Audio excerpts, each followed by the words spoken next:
porque a ministra Carmen Lúcia, relatora da proposta do Código de Ética do Supremo Tribunal Federal, na verdade, Código de Conduta, afirmou que juízes devem atuar com clareza, transparência e sem vínculos com interesses das partes. Vamos até a capital federal conversar ao vivo com a Janaína Camelo, que vai trazer mais detalhes dessas declarações que foram dadas pela ministra Carmen Lúcia, que agora recebeu essa missão por parte do ministro Edson Fachin, de ser a relatora desta criação do Código de Conduta. Janaína, traz mais detalhes para a gente. Seja bem-vinda aqui ao Jornal Jovem Pan.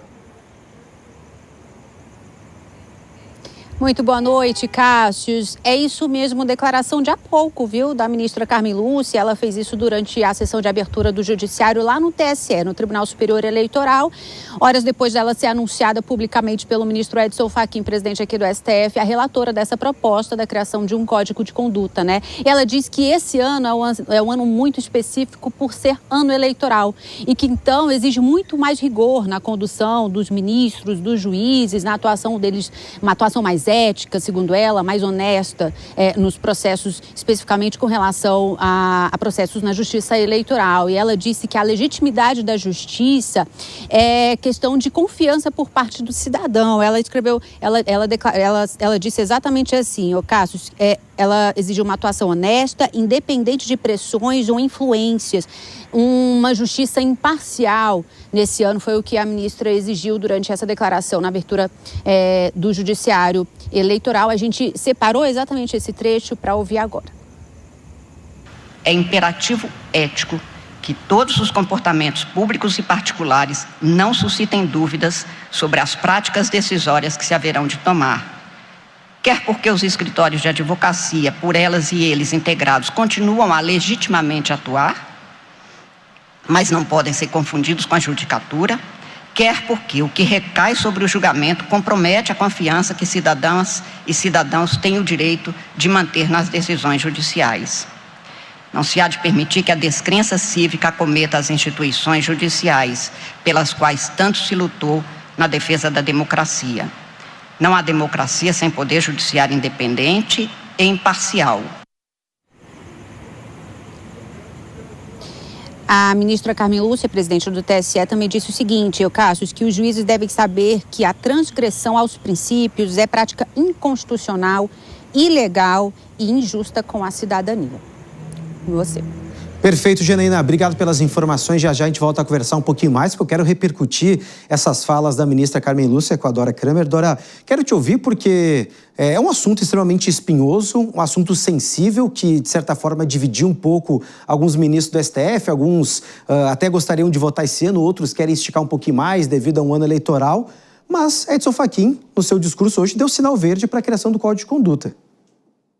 É isso mesmo, Cássio, deu um mega de um sinal verde, né? Porque quem esperava que ele... Eu até esperava isso, que ele fosse fazer um discurso assim, mais um discurso defendendo a corte, nada. Ele foi por outro caminho, mudou o tom, desfez aquela declaração, lembra? Foi super polêmica, que o tribunal não ia aceitar ameaças, intimidações. Ele fez questão na abertura hoje de dizer que críticas à justiça não significam ameaças. Então, ele fez questão de fazer essa correção e abriu o discurso e fechou, mais importante, reiterando o compromisso com o Código de Ética. E o sinal mais eloquente é justamente esse, escolher a ministra Carmen Lúcia como relatora. Carmen Lúcia ali, sabe aquele voto que não resta a menor dúvida? Ela estava com Fachin e não abria.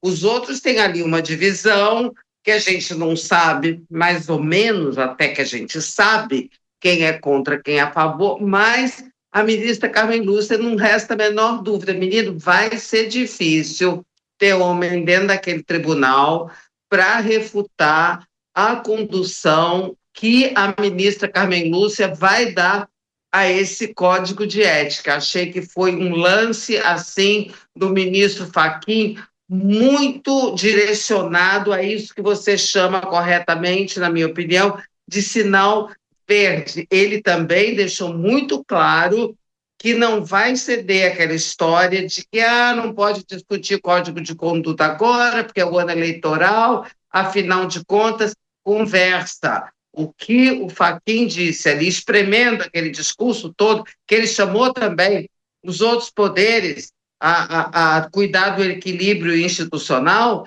o que ele diz sobre o Código é que a hora é agora e ponto final. Dora, inclusive você tocou num ponto importante, né, na questão do perfil da ministra Carmen Lúcia. E ela é muito parecida com o Edson Fachin, né? São aí avessos a entrevistas à imprensa, aos holofotes, a participações em evento, justamente o que está dentro da cartilha do Código de Conduta. E a gente sabe, você muito mais do que eu, de que a política nada é em vão. Então, o momento que ele anuncia a Carmen Lúcia no meio do seu discurso, sem dar ponto de discussão, já diz, ó, vai ter esse assunto, vai ser discutido e vai ser esse ano. Essa é a minha bandeira. Eu achei a mesma coisa. Quando eu vi aquilo que ele coloca, porque ele não tinha dado sinal dessa indicação, ninguém sabia. E ali, como quem não quer nada, ele Carmen Lúcia, e vai ela e faz esse discurso no TSE, cuja a sessão, ela é presidente do TSE, né? A sessão é sempre à noite. E ela repica isso, então... Cássio, o povo lá que é contrário, lá dentro do Supremo, que é contrário ao Código de Ética, ficou emparedado. Eu acho que foi esse lance. O ministro Fachin, semana passada, pagou um pedágio para esse pessoal, né? E aí foi muito criticado, fez aqueles discursos, mas agora ele aproveitou o momento oficial e propício da reabertura dos trabalhos para dizer como é que a banda vai tocar. Bom, Dora, inclusive, vamos ouvir agora um trecho do discurso do ministro Edson Fachin, que foi extremamente duro, contundente e muito, pelo menos o tom um pouco mais elevado do que se esperava. Vamos ouvir. No plano interno, destaca-se a promoção do debate institucional sobre integridade e transparência. Agradeço de público, como já fiz, diretamente a todos os integrantes desse tribunal, a eminente ministra Carmen Lúcia, por ter aceitado a relatoria da proposta de um Código de Ética, compromisso de minha gestão para o Supremo Tribunal Federal. Vamos caminhar juntos na construção do consenso no âmbito desse colegiado. Impende dialogar e construir confiança pública, porque nesta reside a verdadeira força do Estado de Direito. E é para o cidadão que todo o sistema de justiça deve permanentemente se orientar. Dora, inclusive, Edson Fachin, né, deu diversos recados, não citou nominalmente o nome de alguns ministros, mas ele falou, olha, os interesses do Brasil têm que estar acima dos interesses pessoais, falou da questão da legitimidade, porque sem legitimidade, pelo menos a reputação do Supremo Tribunal Federal fica muito arranhada perante a opinião pública, que precisa previsibilidade, segurança jurídica, credibilidade, enfim, foi uma série de recados, ele soltou ali, no bom português, uma metralhadora de recados, mas também sem citar nomes, né?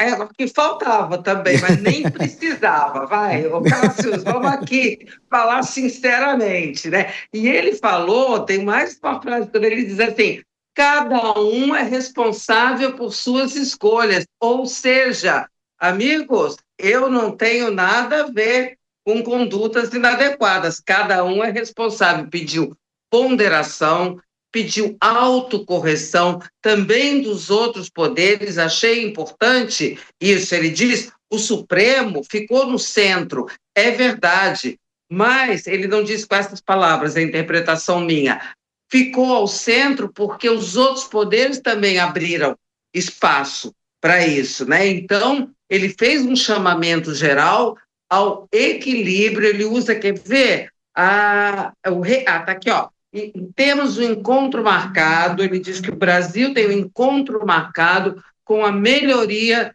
institucional. Então, seria muito bom que se prestasse atenção a essas palavras, porque elas têm um peso institucional muito grande. É um chamamento aos poderes, sabe como? Vamos botar a bola no chão e vamos cada um no seu quadrado, com respeito à autonomia e independência dos poderes da República.